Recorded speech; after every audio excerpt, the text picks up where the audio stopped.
Abaddon is defeated by Combatron.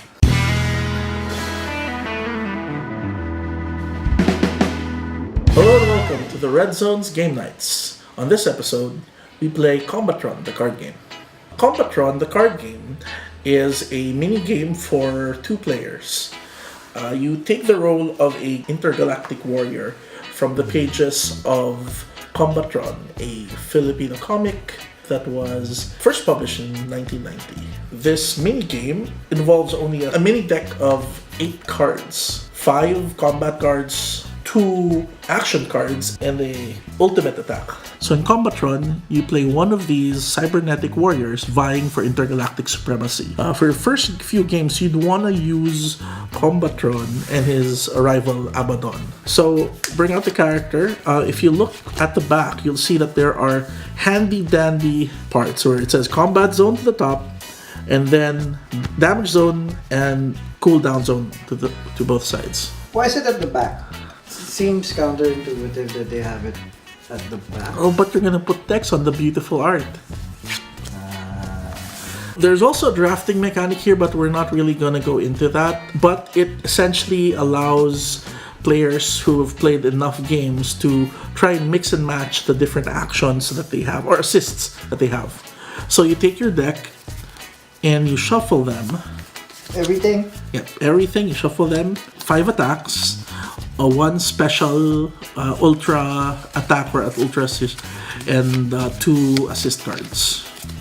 So just shuffle them as well as you can, and then draw your 3 cards. Each round of Combatron involves choosing 1 card from your hand and then playing it. We have to do this again because we have to take out the ultimate cards. They start the game outside. You can have the combat zone, all of these. You can have the character card upside down because you will have this behind it. So this will go into your hand later in the game once you take enough damage.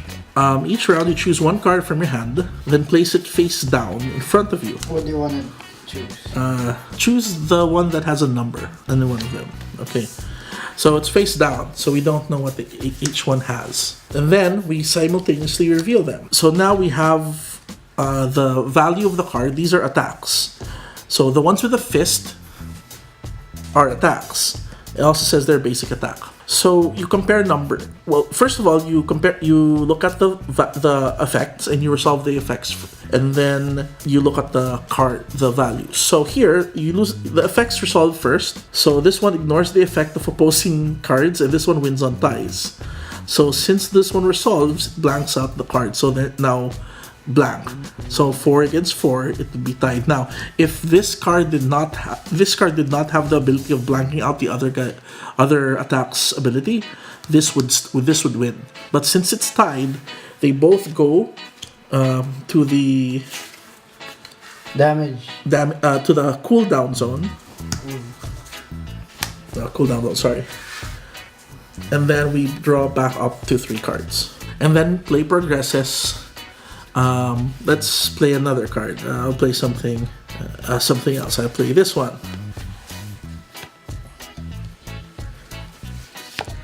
Alright. Okay. Then we both reveal it. Okay. So now you've played a different card, an assist card. The assist card says here has a little wrench symbol.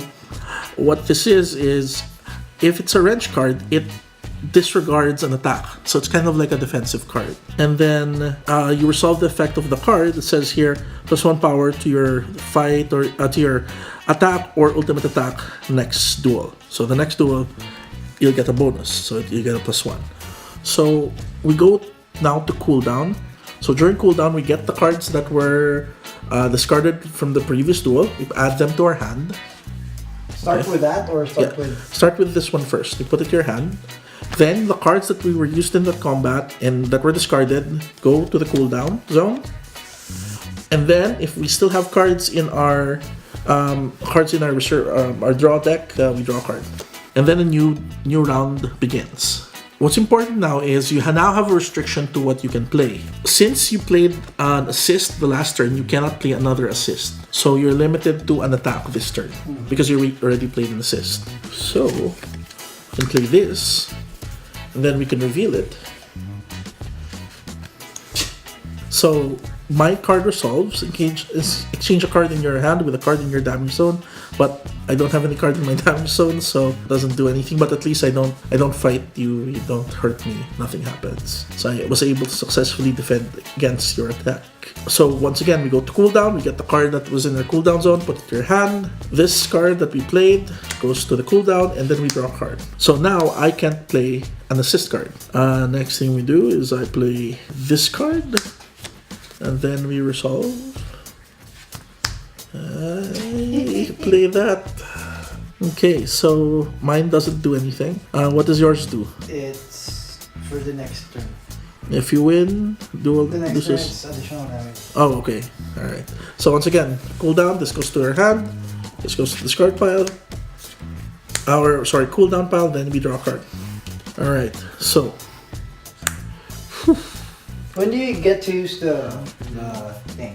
The ultimate attack. Ultimate attacks only go to your hand when you take 3 damage. When do you die? When you take 4 damage. There you go. There. Oh no! So the power of my basic attack is +3 if opposing attack is higher printed power. So it's 4, but since you win on ties, you win. So I take 2 damage. Yep. So you choose 2 cards from my hand and add it and okay. Face down? Face down, so you don't see what it is. So now I've taken 2 damage. And now we go recover, we get this card, add it to your hand, and then this one goes to cooldown. Alright, so next, I play this card. Then we reveal.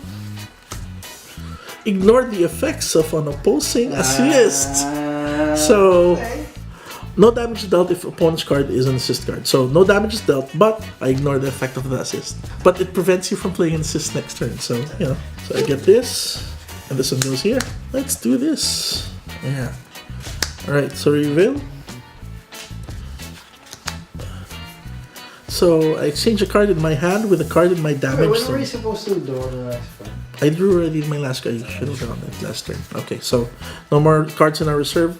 So once the attack doesn't do anything, but I can exchange a card in my hand with the one in my damage zone. Okay, I like this one. And I'll put this one back. Alright. So, and then we put this back to our hand. And this one goes to the discard pile. Okay. Okay, so it's a tie. Nothing happens. This one returns. Goes down. Alright. There you go. Ignore the effects of your card. So I get this back.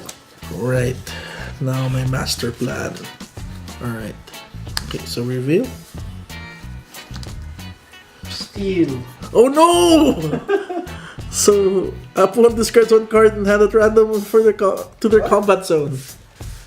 So, you discard 1 card from my hand at random. It goes to the what? Here. And what does that mean? Nothing. It just means that both of them go to the cooldown zone. Alright. So, this one returns to our hand, the cooldown zone, then 2 cards of mine go to the cooldown zone. Oh no! That's bad. Why? That sucks. Huh. There you go. Reveal.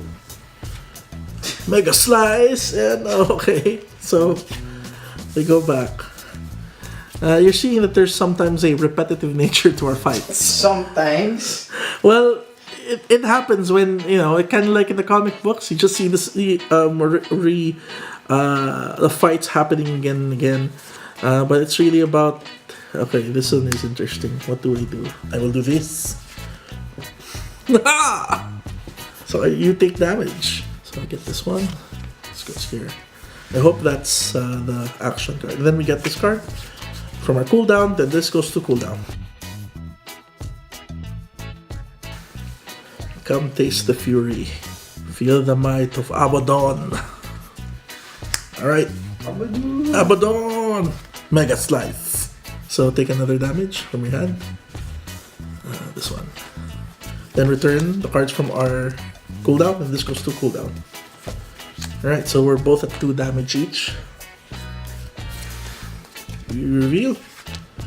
No! Ouch! So I will take 1 damage again. Alright, this one goes here. So since I took 3 damage, in addition to returning Mega Slice to my hand, I also return Destruction Dagger to my Which hand. does? Plus 2 power per card in opponent's damage zone. The more hurt you are, the more powerful Abaddon is. Combatron. Abaddon! Do, do, do, do. Of course. Oh no. Oh no. Ignores the effect. So at this point, it's just actually more of a guessing game to find out which one you'll play, because there's like a limited number of things that you can play. Actually, the problem with the game is you only play like 4 Yeah. cards out of the 8. Yeah, There's no real reason to play the other cards. just to trip up the person, or if you discard the key cards that you have here, that's the only reason why you play the other cards. No. Okay.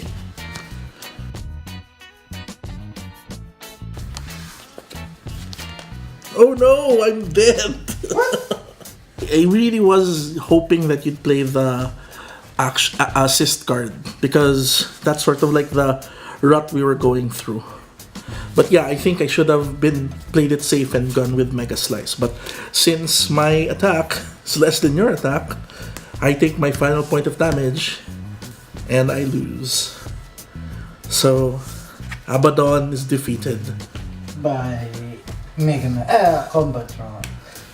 The Space Thunder. So that was Combatron, the card game. There are a lot of interesting choices that you can make. The biggest limiting factor is the fact that you're just choosing among, well, at most 5 things at a time. For those that are familiar with David Sirlin's games like Yomi, it follows very similar combat mechanic of rock, paper, scissors, which has been established as a very interesting way of representing combat. Rock, paper, scissors is the general consensus combat system for Street Fighter, Tekken, all of these combat games. And so using that as a sort of foundation gives this game pretty solid foundation. Unfortunately, it's really small. So like what you saw earlier in our game with JR, we were sort of stuck in a rut playing the same cards again and again until one of us, me, made a mistake. But that doesn't mean that this is a bad game. It just means that it's a good introduction game.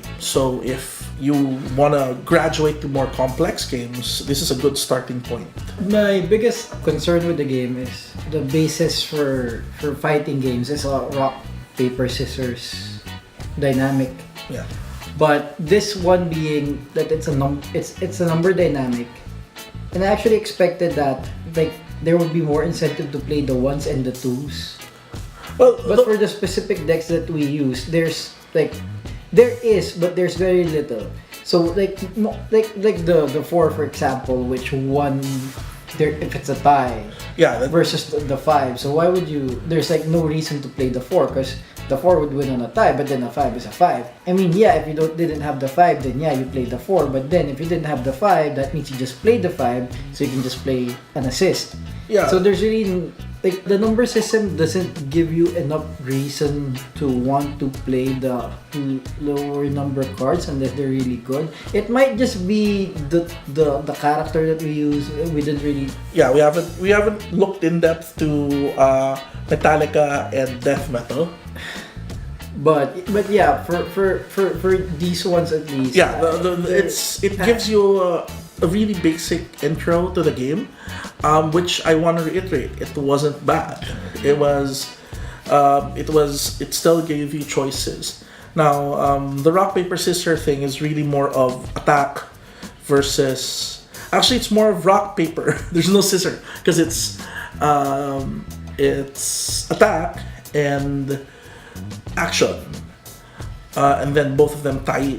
Both Yeah, of them like sort of. like this Metallica's 2 beats assist. So the other characters, Metallica and Death Metal, seem to give you more choices. So I think, kind of looks like Combatron just has a bad deck.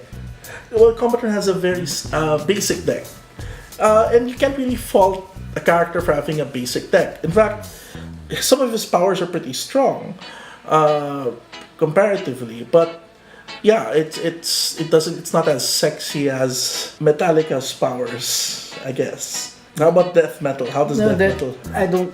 Death Metal's powers essentially buff themselves. Well, like they raise the power to 4s. Like his 1 is essentially a 4. His 2 essentially as a 4. His 3 essentially as a 4. So like just play the 4.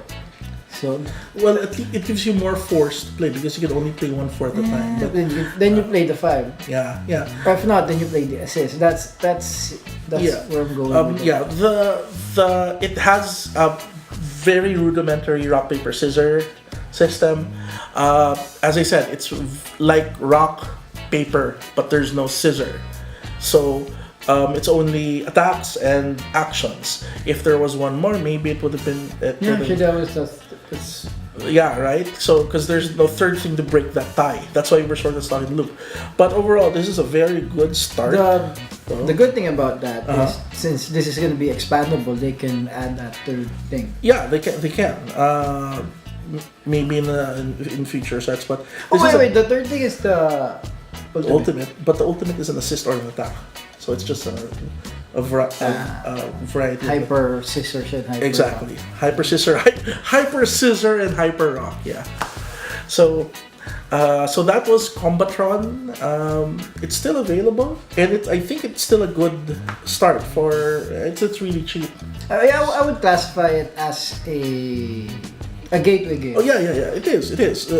Using characters that are from Filipino children's past. When you were young, Combatron, and If you didn't know Combatron, would you get the game? I think the system is worth looking at. yeah, I probably wouldn't get the game if I wasn't a fan. Like the game right now as it sits without any expansions or whatever. Additions, Yeah, not probably not. yeah. But Yeah, Eventually. I think it also you can compare it to Smash Up. Smash Up, there are certain expansions of Smash Up that if you're not you're not a fan of, but the system is solid, and I think this system is solid. Just needs to maybe add more complexity.